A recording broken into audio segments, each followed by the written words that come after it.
to Gambling with an Edge with your hosts, Bob Dancer and Richard Munchkin. Bob Dancer is America's premier video poker writer and teacher. He's written 10 books, including Video Poker for the Intelligent Beginner and the best-selling $1 Million Video Poker. He helped develop the computer software Video Poker for Winners, and in 2004, he was inducted into the Video Poker Hall of Fame. Richard Munchkin has been a professional advantage player for over 30 years and is in the Blackjack Hall of Fame. His book, Gambling Wizards, Conversations with the World's Greatest Gamblers, is a testament to the many ways you can succeed at gambling. The goal of the show is that you'll be a more knowledgeable gambler tomorrow than you were yesterday. And now, here are Bob and Richard. Good morning. Welcome to Gambling with an Edge. I'm Bob Dancer. And I'm Richard Munchkin. We've had numerous requests to have a successful horse player on our show. Finally, we're able to do that. Our guest today is horse bettor Charlie Davis. We'll be talking to him in a few minutes. In our mail at gamblingwithanedge@gmail.com, one listener was upset that his local casino was restricting 9-6 jacks or better. It's a 99.54% game, and apparently even with the slot club points, our listener believes the house has the edge. Now they've cut the slot club points in half, which increases their edge. He can't understand why. Basically, there's a gap between players making money and the house making money. The house has numerous expenses, and certainly players do too, and the casino needs games to contribute towards that overhead. If a game doesn't make a certain number, say $50 a day or $100 a day or whatever it is in a particular casino, and the casino believes it can replace this machine with another game that will make that threshold, the good game disappears. There are some casinos that restrict games considerably tighter than 9-6 jacks, and there are many casinos that do not offer games as loose as 9-6 jacks, with or without a slot club. Actually, this brings up an important point for people trying to make money at gambling. I want to be where the other players are not. So if all the wise guys in Vegas are off playing a certain game, which they are right now, that's the game I want to avoid. And I don't play a lot of video poker, but when I do, or if I were to attack it, I would be looking for the games that the other people are not playing. And you had a column some weeks back where you actually brought up a game that other players really aren't very aware of that actually is better than 9-6 jacks or better. But I think a lot of players are just lazy. They learn one thing and they don't want to learn something else. But, you know, if you're really interested in excelling, you should investigate this idea of trying to play the games that other players are not playing. That's true. It's harder and more difficult, and most wannabes are lazier than the successful players. Right. Although I know some successful gamblers who are pretty lazy too. Now, guilty as charged. This same listener says he's considering moving to Canada because they don't tax video poker winnings, and he doesn't like the tax rate in the United States. So, as far as I'm concerned, he should go if he wants to. Now, I like living in the United States and have no desire to move. Although Canada has its attractive features, personally I prefer warm weather. The tax rate on video poker jackpots would not be among my top 50 reasons to move, although you may have different priorities than I do. Also, all the games in Canada are set by the state, so there's little competition among casinos, and even with the taxation, video poker is much better in the United States than it is in Canada. But if you need to find this out for yourself, knock yourself out. Yeah, and this is ridiculous because you get to write off your losses against your wins. So unless you're like a full-time winning player, well, you would pay taxes on whatever job you had here in the United States, whatever way you earned a living. So I don't know. It seems ridiculous to me. Some people, if they can't complain, they're not happy. Yeah. Okay, let's talk to our guest. Charlie Davis is a former executive in the travel industry and has been betting horses since 2007. He uses a mathematical approach and computers to ply his craft. Charlie Davis, welcome to Gambling with an Edge. Thanks, Bob. Pleasure to be here. How are you guys doing? We're doing good. Good. How does automatic wagering work with respect to horse racing? Yeah, well, it's as simple as taking your opinion and having a computer take care of it, so you don't have to slog through hundreds of races every day.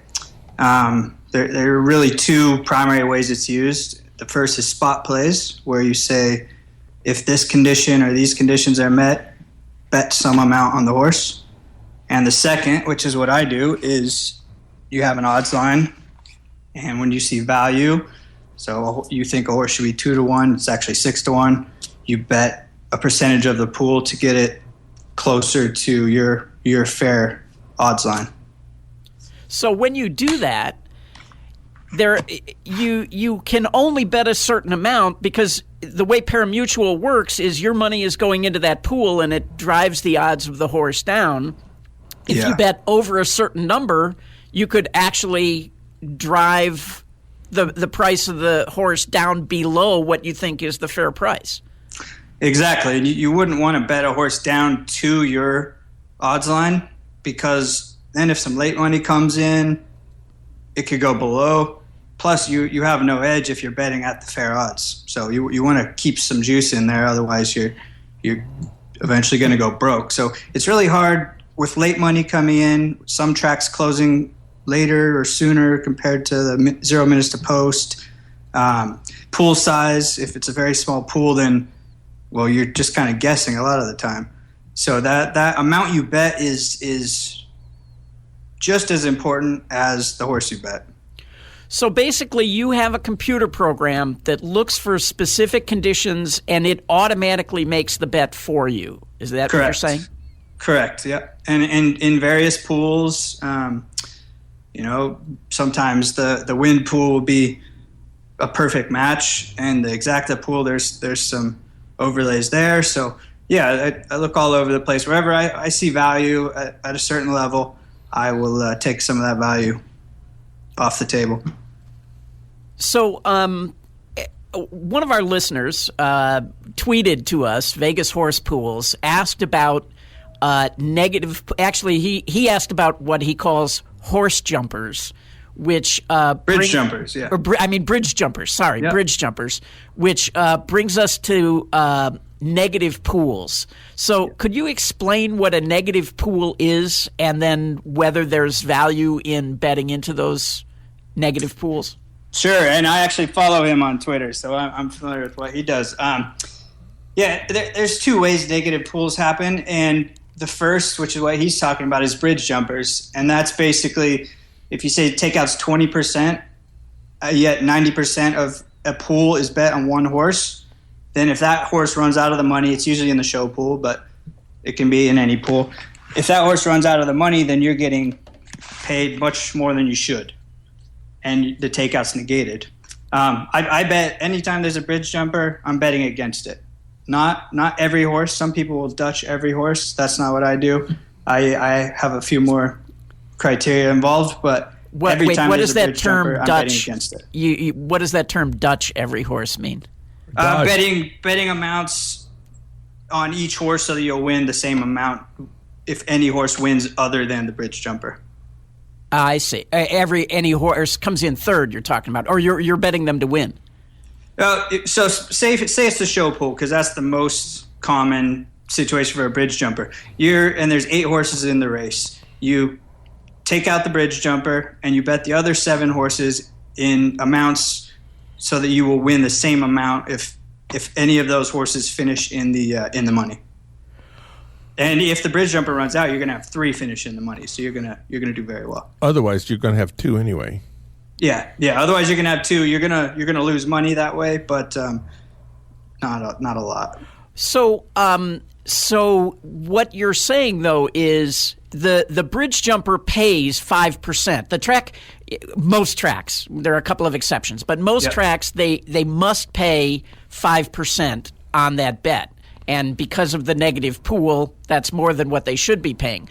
But you're saying that that super favorite horse runs out of the money more often than 1 in 20?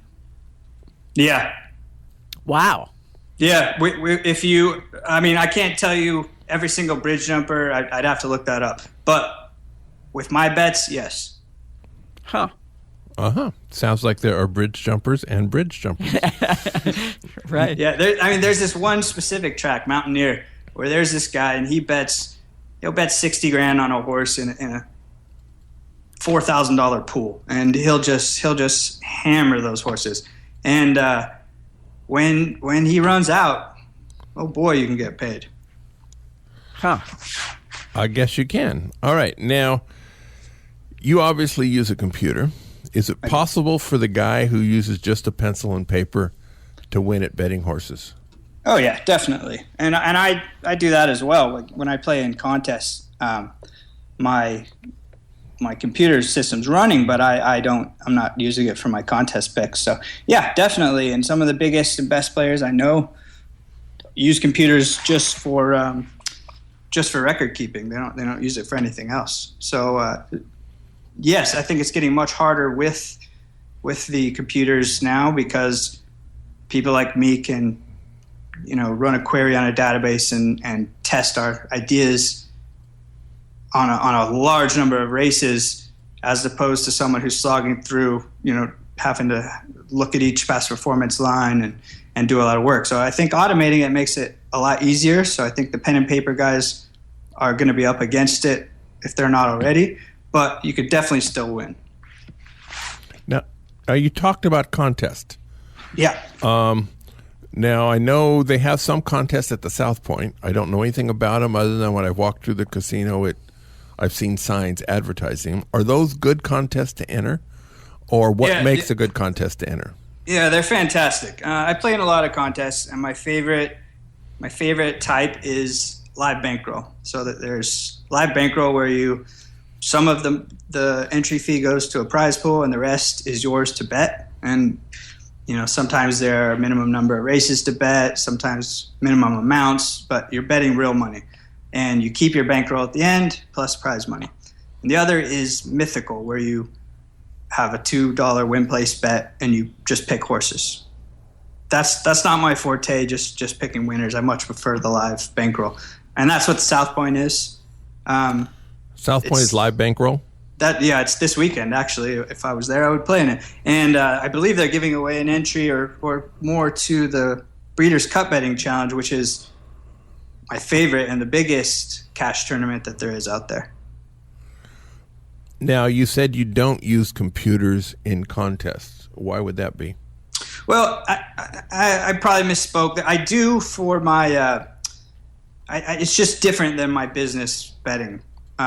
It's a different piece of software that is more of a custom past performance with kind of models built into it. The reason I don't use my business betting software is because those bets go in at 0 minutes to post, and it's too quick for a contest. I don't have time to look at the play that my computer made and evaluate if it's a good contest play and get up to the window or click on my computer if it's an online contest and make that pick.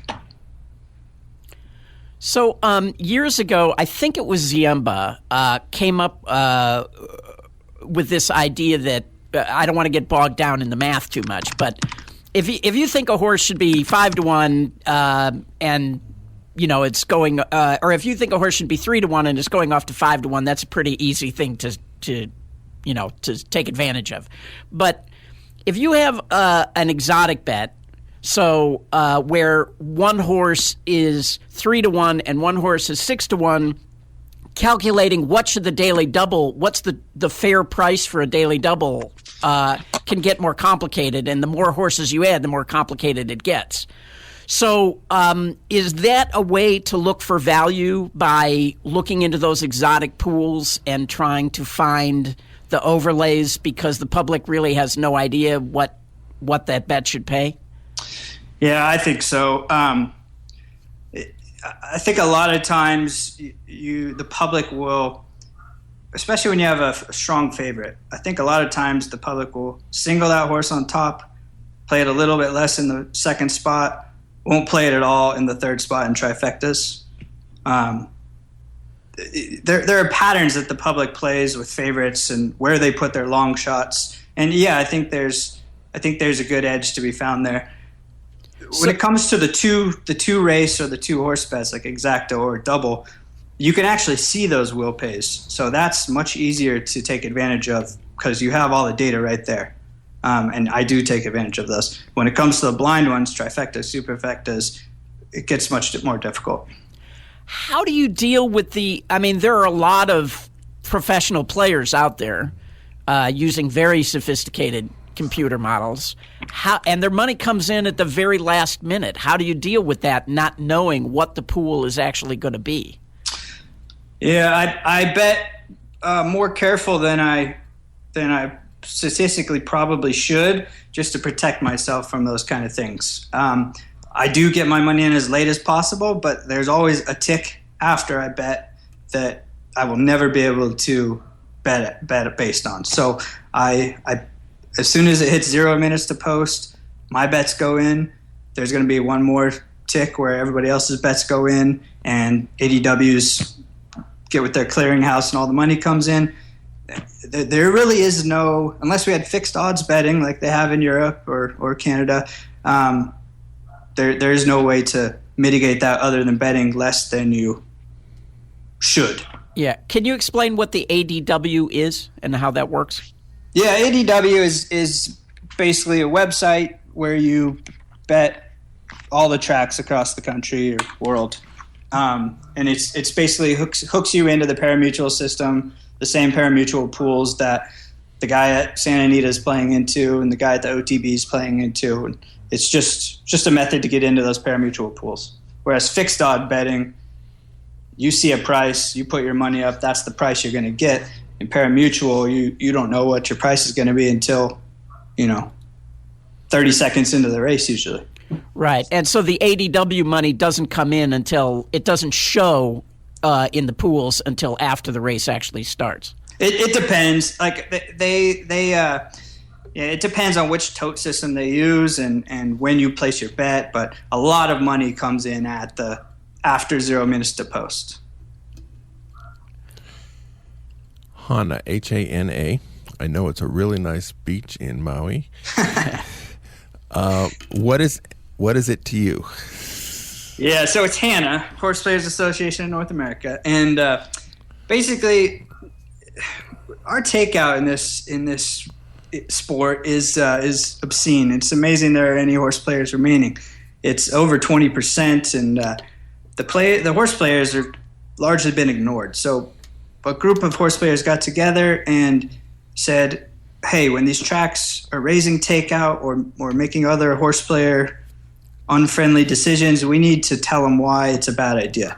So I'm part of this group, and we try and get a seat at the table with the racing jurisdictions that are looking at ways to increase their fields or increase their handle, and try and help them make educated, mathematically based decisions rather than Joe Trainer says we need to increase this purse, so let's increase this purse.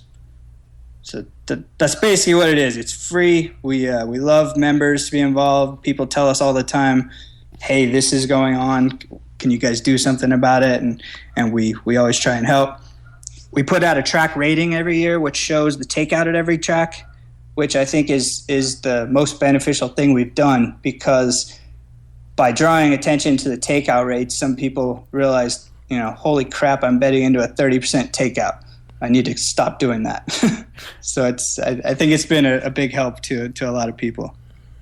But on these takeout figures, I happen to see that you're in charge of this, and the numbers you quoted in the takeouts were like 6% or 4% or 6.5 and 5.2 and 4.3. What does that mean? Which part are you talking about? Are you talking about? You rank the best horse tracks in the country. Yeah. Okay. So you're talking about the score. Yes. Yeah. The score is just a mathematical summary of each of the key scoring factors. It goes into more detail on the website, but it includes takeout, it includes field size, signal availability. So some tracks just don't want to give their signal to ADWs that will give you a rebate. Some do. Wager denomination. So some tracks have 50-cent trifectas, some have dollar trifectas, and pool size, because if a track handles 10 grand a race, doesn't matter how great it is, you're not going to be able to bet very much money into it. So you just mentioned the magic word, rebate. So for people who bet horses in the United States, bet substantial money on horses in the United States, this is the most important factor in beating the races. So can you talk about how big the rebates are, and that are available to people? Yeah, it's tough to say here's a number, because it varies so much on where you live, how much you bet, what tracks you're betting, who you're betting through, all of that kind of stuff. So it's difficult. I wish it was a more simple thing, but if you play a high takeout track, like say Penn National, you're going to get a huge rebate, but the pools are going to be small because nobody bets into 30% takeout, or doesn't for very long because they go broke. What does huge mean? Huge means in the 20s. So you would get a 20% rebate with obscene takeout. Yeah. Okay. So you're getting 20% of your money back. Correct. Yeah. Rebate is basically you bet $100, you get a percentage of that back. Yeah. But if you get to the more reasonable takeout and the more reasonable rebates, if you get over 5%, 5 to 10% on win play show betting, you're doing pretty well. And exotics, with the exception of the really low takeout bets like 15% pick fives and that kind of thing, you should be over 10% on average. So I want to take a quick moment to tell a story about the history here in Las Vegas. I love his stories, Charlie. You're going to have to put up with this. So first of all, when I first moved here, the casinos would pay track odds, and rather than put the money in the pools, they would just match whatever the track paid. And we've told this story on the air a number of times about how we took advantage of that and beefed up a pool in Philadelphia and bet all the bookies here. And, the horse paid $620 to show, like a horse that was a huge favorite in a 5-horse race. But anyway, so then they switched to now what happens is if you bet a horse here in Las Vegas, the money goes directly into the parimutuel pools.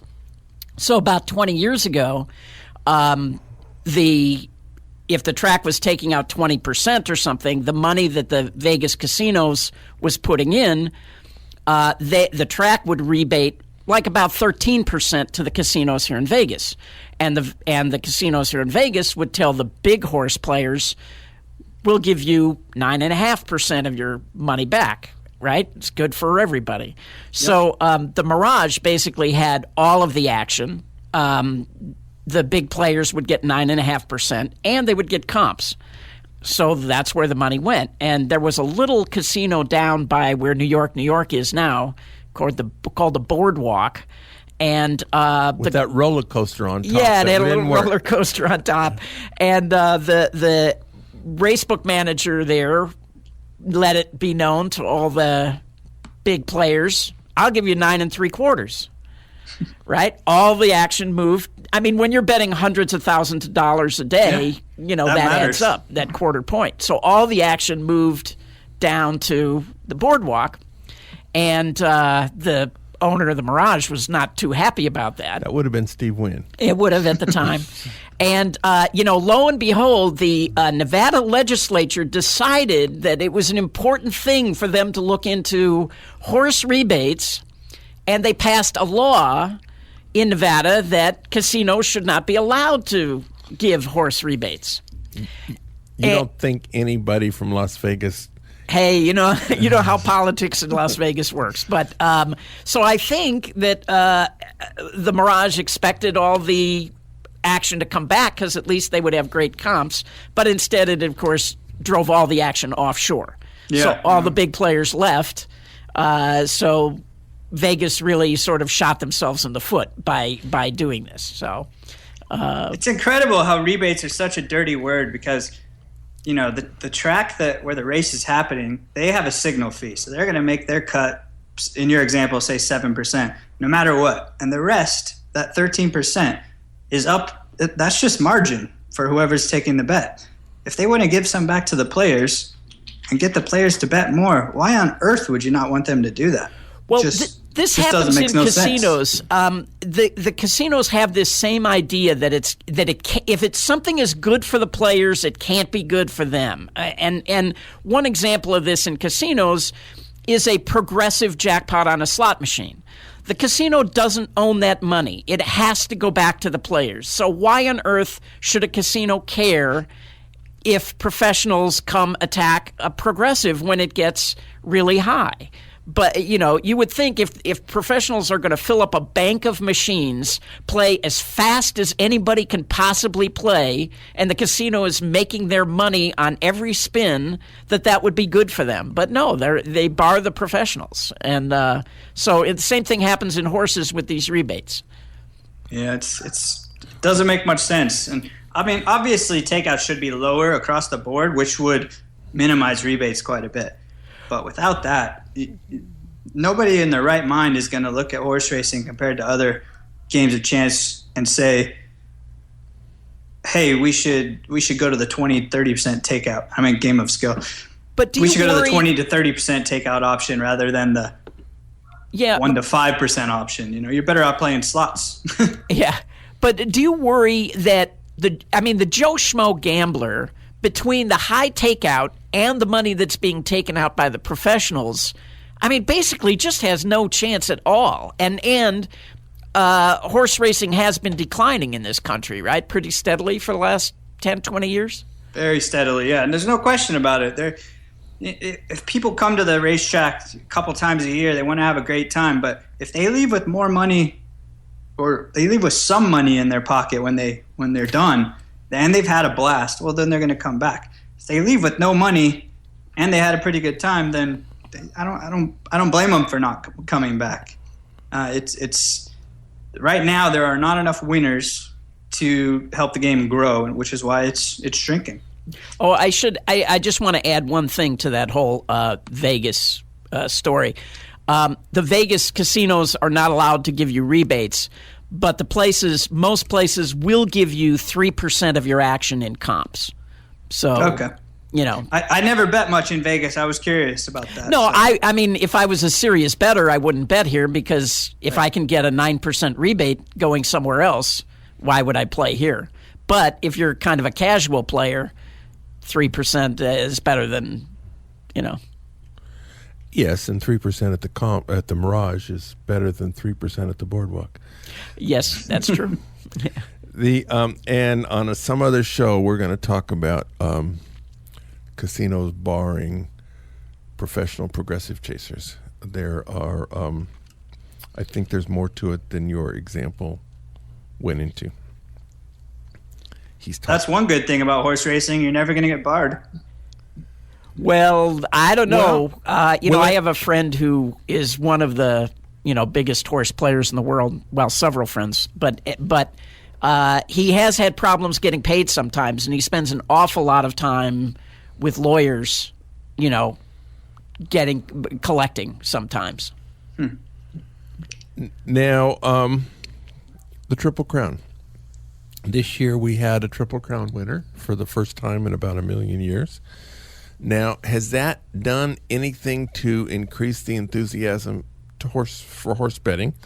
Presumably, the enthusiastic players would be dead money, so which would be good for guys like you. Has this effect happened?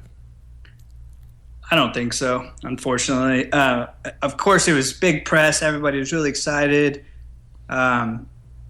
It's the first time in my life, actually, because I was born in 79, so it was a really cool thing. I lost money because I bet against American Pharoah every race. But no, I don't think it's going to give a bump to handle. I think it'll get some more people out to the track to see the horse, just like with California Chrome. So you'll get those big events or big days where people come out to the track, but the per capita wagering will go down because people are there to see a pretty horse rather than to bet on horses. But the actual size of the pool is larger when they're running? Can you say that again? I'm sorry? The actual size of the pools is larger when they're running for that one not race? Not by much, no. Huh. No, there are legions of people out there that just love horses and don't care at all about the gambling side of the game, and that's fine. But that's not increasing handle at all. They're eating and they're drinking and they're paying to get into the track, which is great, but they're not betting too much. Huh. So you're betting against American Pharoah. So presumably the implication is you think favorites are overbet, and so the value comes from not betting the favorites. Am I reading this correctly, or am I too much oversimplifying? You're reading that exactly right. And I think in those, at least in the Belmont, he was way overbet, but great horse, he won. So I'd still make the same bet next time, but it's hard to beat a good horse like that. It's an interesting thing culturally that in the United States, people really like to bet the favorite, whereas in Hong Kong, they really like to bet the longer shots.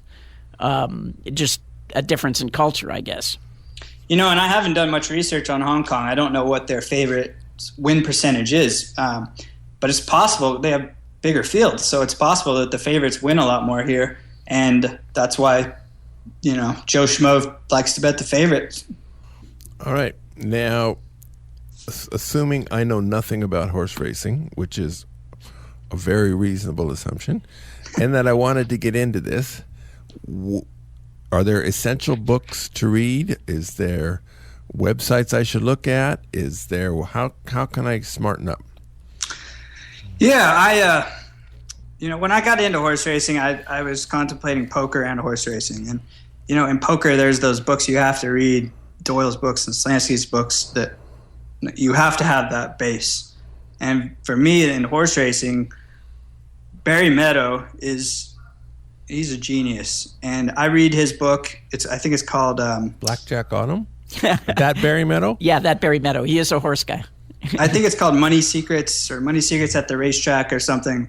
Sounds like a tout, but it's not. It's a great book, and it really goes through money management, value betting. I like I said, I reread it at least once a year, usually twice, because it's so good. What about Richard Ziemba's book? I've read it. I have it. It's a heck of a read, that book, and personally, I found a lot of it to be dated. I read that one. I also read CX Wong's book, which is very, very heavy math and translated from Chinese, so it's a difficult read as well. I think you can get some stuff from them, but for a beginner, certainly wouldn't start with those books. Well, I'd start with Barry Meadow. I'd read Brohammer's Modern Pace, something like that. And I read Byer's books. He has a couple, Byer on Speed, and I forget the other one, but it's all about ticket structure, how he places ABC, horizontal bets, and that kind of thing. Ziemba's book, doesn't it have a chapter by Bill Benter? I haven't read it for a while. I believe so, though. Yeah, I mean, Bill is probably the most successful gambler in the history of the world that I'm aware of. So I'm not saying it's not valid and it doesn't have good information. It's just it's so far above people that are just starting that you'd be better to kind of build your foundation with these books and before you move on to something that complicated. Now, you say you run we started talking about the automatic wagering. So you say you have these computer programs that you can do queries and you can structure. Now, do you have to program them yourself, or do you have to be a competent computer program to set these up? Are there some for sale? Are there databases? Sorry about that. Are there? I just got back from Italy and I'm talking with my hands, so I hit the microphone. I apologize. So, how competent do you have to be in? Well, if you want to do something automated like I did, you pretty much have to build it from scratch. Unless you live in somewhere that has Betfair available, then they have an API which it's pretty easy, and there are all sorts of people selling systems to connect you to it. But here in the States, to connect to our pari-mutuel pools, you pretty much have to do it on your own. Now, if you're talking about the database side of things, where you just want to build a database of past performances and query those and write models and that kind of thing, yeah, there are several programs out there that'll do that, and we'll have established user bases that help each other out. HTR is one of the most well-known ones. I don't really know what that stands for, but Google it. And JCapper is another one and that's one I use. So there's a couple of those. Do you only bet in the U.S. horse racing? Yes, unless I'm in Europe, and then I'll go put some money down for fun. But no, seriously, I only bet in the U.S. And I've looked at Australia, but it just didn't work out for me. Why not set up a system where you would be able to bet through Betfair? Just the logistics of it. I would have to basically move to Canada. Well, which, or as have you guys a partner. said in the top of the show, or have a partner that lives in Canada or the UK. Yeah, I could, but I just the legality of those things. It's I religiously track my results. I pay my taxes even more than I should usually. I don't want to get in any kind of tiff with the IRS or any other governmental organization, and it's just I looked into it. It just wasn't worth the risk to me. Okay. There's bunches of kinds of horse races, harness racing, thoroughbreds, maybe even do they bet on quarter horses anymore? I don't know. Yep. Do you bet on all these? Do you specialize in one of them? What happens? Yeah, I don't play quarter horses at all. I specialize in thoroughbreds, and I play a little bit of harness. Harness, the pools are much smaller, so it wasn't really worth my time to invest a lot of time and money like I did in thoroughbreds to come up with what I have.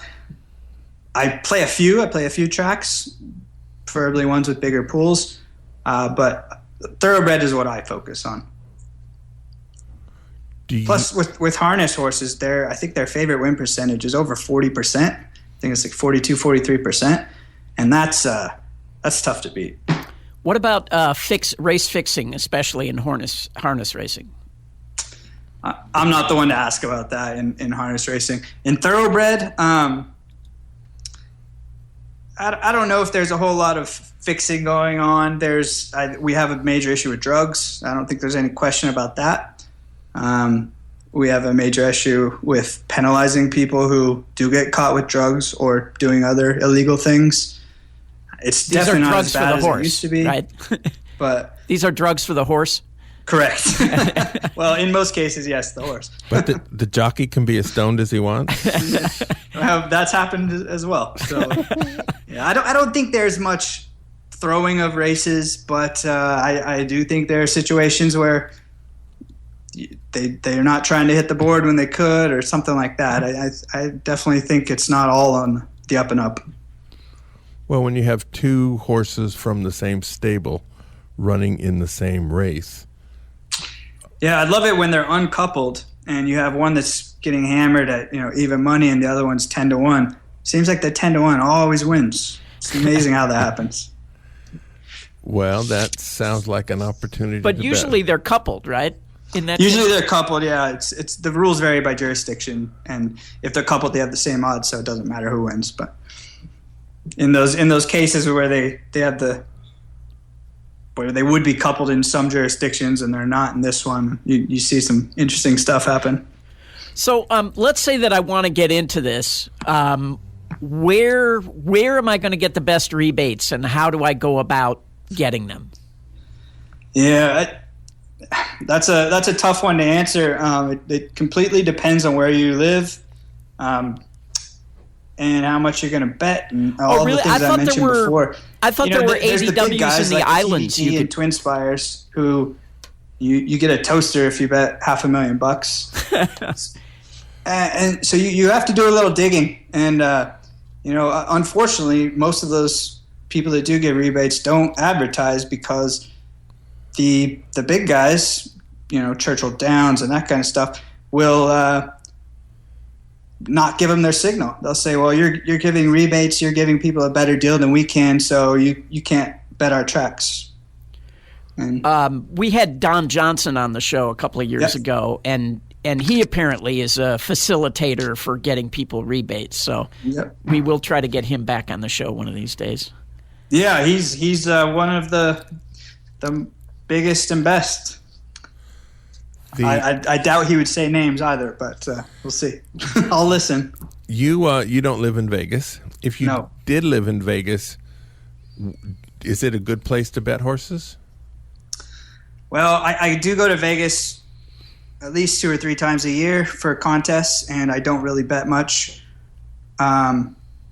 Just purely because my computer is still running back here, and I'm focused on tournaments. So it's too loud for me too loud and too much going on. I have a hard time focusing. So Vegas is not my favorite place to bet horses. Well, and also you can't get the rebate here. And I can't get a rebate, so financially it doesn't make any sense. So we're not likely to see you move here in the near future. No, probably not. Suppose I'll never be to my video poker classes. No, I mean I have family and friends that live there, and I when I go out to Vegas, I go to their houses. I don't drink very much, and I don't party, and so it's too much for me. I like to go and get my work done and head back here where it's quiet and I can focus. All right. Do you gamble at any other things besides horses? No, I'll play some 3-card poker just to have some drinks and hang out with friends. But no, I don't gamble at anything else. I don't like gambling if I don't have an edge, because I do it to make money and I don't do it to have fun. Good. Yeah, you're our kind of guy. We've been talking to Charlie Davis, a successful horse bettor. Thank you very much, Charlie. Your talk was very informative. Thanks for having me, guys. Yeah. All righty. Did you learn anything from this, Munchkin? Now, you know some horse players, so you probably knew most of this anyway. Yeah, and actually I'd like to there's a really good book called Gambling Wizards that has an interview with Alan Woods, who was, one of the original computer horse bettors. So people may want to pick that up and check it out. Yeah, and you have such good Alan Woods, and he's dead now, so you can... he's dead, and he left an estate of over $1 billion. So and that money came from horse racing. So yeah, there's so many other Alan Wood stories that you have, some of which can be told on the air. Although now we're on internet radio, maybe we can tell more of them on the air. Yeah, actually, that's true. Yeah. All right, let's do some commercials. The South Point has more than 10,000 games, returning more than 99%. That's more games than anybody else has. For the entire month of July, there are 2 separate casino-wide progressives running 24/7 in the $600,000 Money Madness. The bigger of the 2 progressive begins at $10,000 and must be hit before $25,000. One winner will get the big prize each time, and everybody actively playing with a player's card earns $25 in free play when it goes off. Immediately thereafter, it starts again at $10,000 and begins to climb. Simultaneously with this is a progressive beginning at $1,000 and must be hit by $2,500. This too will start again immediately after it's hit and is predicted to be hit 3 times a day all month long. At the Palms, the weekly 7 p.m. drawings they've been pretty standard over the last several months. Their $10,000 pool is split. You need to claim the prize by midnight. There are multiple entries in the afternoon and the evenings on Friday. Play for prizes that ends this week. Friday, July 17th is Chevron gas cards. You can collect up to $190 per day. Beginning next Monday, you'll be earning Albertsons gift card. Albertson is a supermarket. The gift cards may be earned and redeemed Monday through Friday at a rate of 0.2%. You keep your points. At videopoker.com, it's the best place to play a lot of games. You sign up for the gold membership, $8.95 a month or $79.95 a year. This allows you to get correction on most of the game. It's a good place to practice quick quads, for example. The game of the week is 100 play draw poker with Super Times Pay. Super Times Pay is a 6 coins per line game where approximately every 15 hands you're awarded a multiplier prior to the deal. The multiplier ranges from 2 times to 10 times. You don't need to make any strategy adjustment to play the game, and the game returns about 0.25% more than the same game without Super Times Pay. So if you found it on 9-6 jacks instead of playing 99.54, it's about 99.8. So it is a good deal for the players. All right. Next week, we're going to have one of our favorite guests. Bob Nersessian's coming back on. He's an attorney. And we usually find ways to get him excited and bounce off the ceilings. It's quite a bit of fun. One of the things we're going to talk about is in London recently, a group of blackjack players were counting cards, and the Playboy Casino says, we think counting cards is cheating, so we're not going to pay you. And well, basically, they're private clubs in London, and they said counting cards is against the rules of the club. So because you violated the rules, we're not going to pay you. And it doesn't look like they're going to get their money. They took it to court they had the same luck in a London court that Phil Ivey did. Yeah. So we're going to ask Bob Nersessian about that. And actually, the player that it happened to, we had on quite a while back. People ask me about him all the time because his name was Casey, and he had a movie called Inside the Edge or something like that. Or I don't remember the answer to the movie. He was a blackjack player who kept getting kicked out of casinos. Right, and he made this documentary about traveling around the country in an RV, just getting kicked out of everywhere. So anyway, that movie is finally almost done. I know we've been saying that for 5 years now, but it looks like it will be done maybe within the next month, and Casey has agreed to come on at that time, maybe with Chris, the filmmaker. And so we'll talk not only about London, but also about the movie. All right. Now, I've been gone for several weeks. I wasn't really going to talk about my vacation, but right now we're killing time. I was on the Norwegian Jade searching for Richard's special game. Secret game.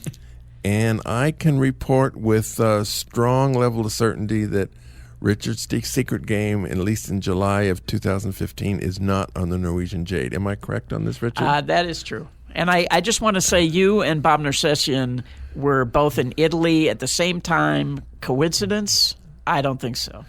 Well, Italy is kind of a big place. True. And we took 2 back-to-back weeks out of Venice, Italy. And on the Saturday between the cruises, spent a pleasant day walking around Venice. Venice is a great walking town. Yeah, not so good for swimming, but... Yeah, I mean, it seems like tourism is kind of killing that city.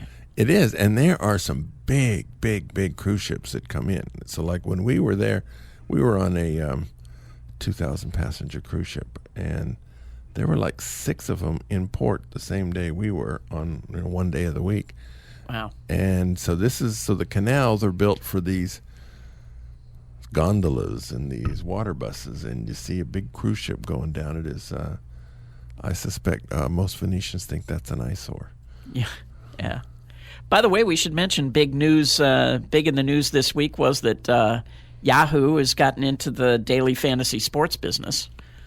So looks like that's going to be expanding a lot.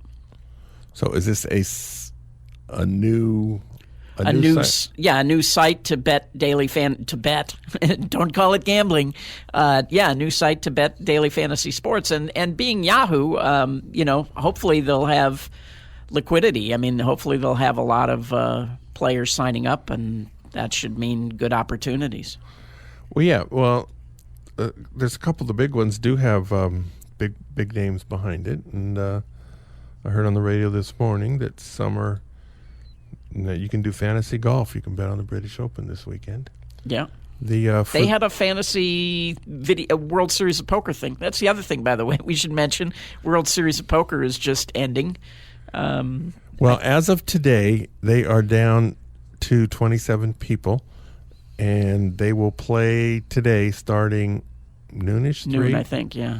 Until they get down to 9. Whether that happens at 6 p.m. or 6 a.m., they are going to go until they get down to 9.